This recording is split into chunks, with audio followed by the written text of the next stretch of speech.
AskReddit. Ex-prisoners of Reddit, what was the scariest thing you saw whilst on the inside?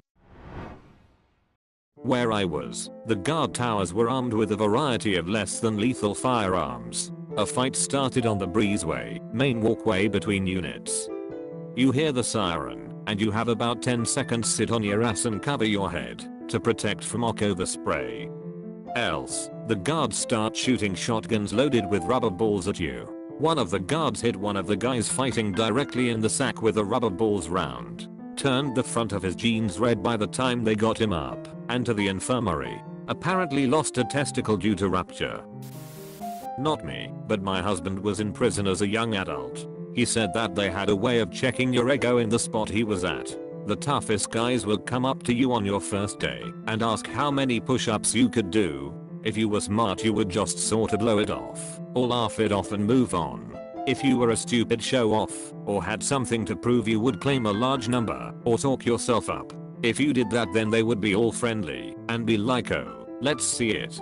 So the poor guy would do as many push-ups as they could. The tough guys would gas the new guy up, acting friendly, pushing him to do more.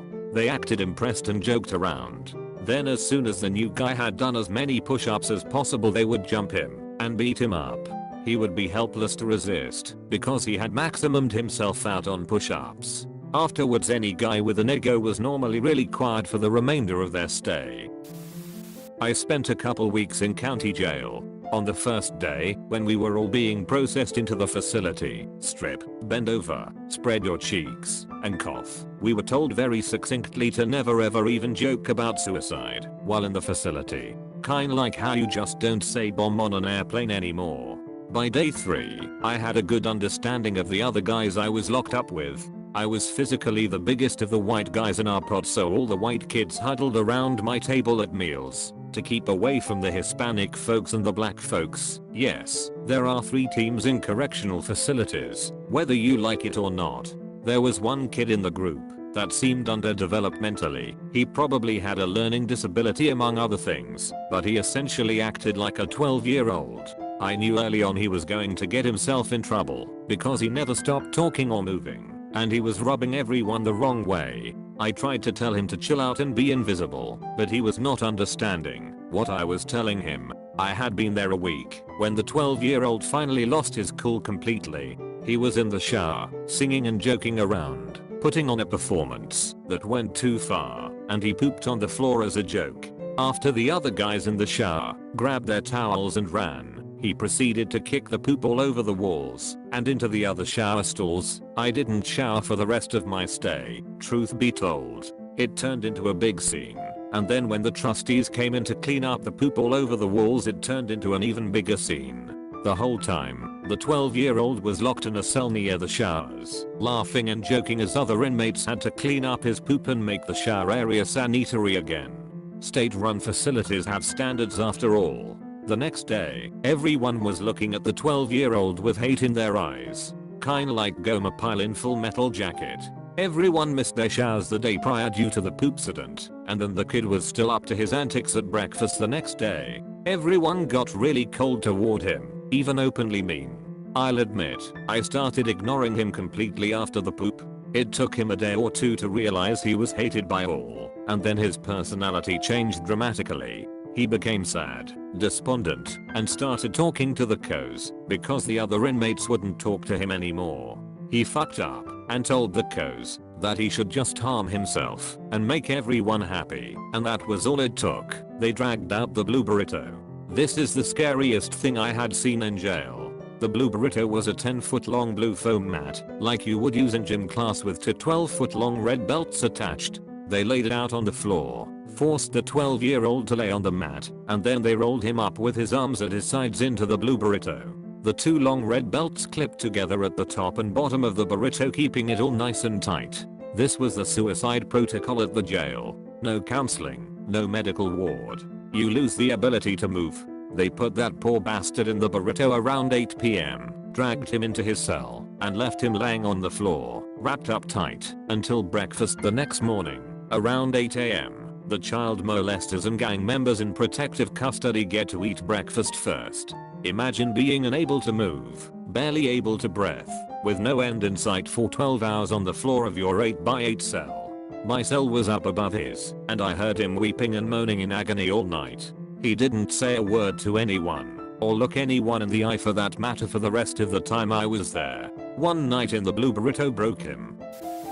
Not a prisoner, but an ex-guard. I worked at a juvenile detention facility in New Mexico. The absolute scariest thing I ever saw was a young boy, 9 years old, booked in for murdering both of his parents. There was nothing there. I failed to call this thing even human. I looked into this child's eyes and felt more fear than I ever have to this day. This was no child, it was a monster. Pure evil, condensed and given human form. And to clarify, I have booked and looked after murder suspects before. It was nothing new. But this kid was different. Very different. He never broke any rules and always followed commands, but never ever spoke unless directly asked something. And then it was curt, short, just to answer a question. He never cried either, which is highly unusual for a 9-year-old kid in jail. He was eventually tried and transferred to mental facility, but I'll never forget the kid's eyes. It haunts me to this day. I spent a day in country jail, the same jail where a family member worked at for a while as a lieutenant. It was his retirement job, meaning easy work. When you get into country they give you a wristband with your full name and a barcode on it. For that 20-something hours I did everything I could to try to hide my last name, because it is very distinctive and the same as my family member. I was in a min and I saw some brutal fights. But the worst thing I ever witnessed was from some idiots. They stole some isopropyl alcohol from the med unit somehow, brought it back, mixed it into drinks and drank it.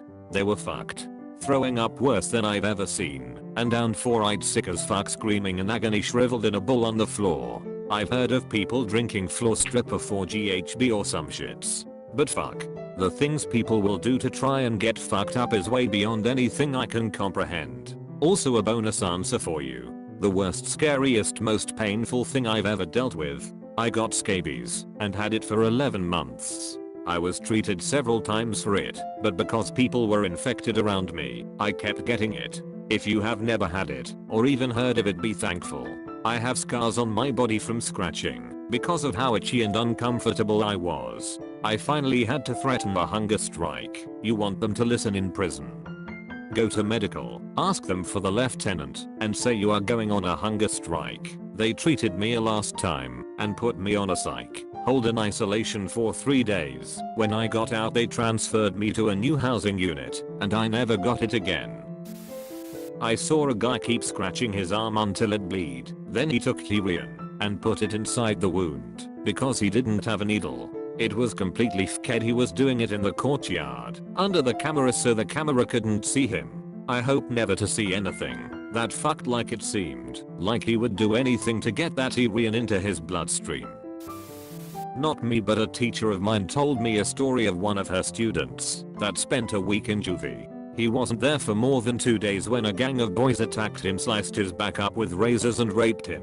No one knew until they came to release him, and his mom put a hand on his back, only to hear him scream in pain because of all the cuts on his back. I was taking a shower in a communal shower. This guy walks in and is immediately jumped by 4 dudes. One guy takes out the metal strip to a safety razor and proceeds to cut this dude's fucking ear off. Good times, lol.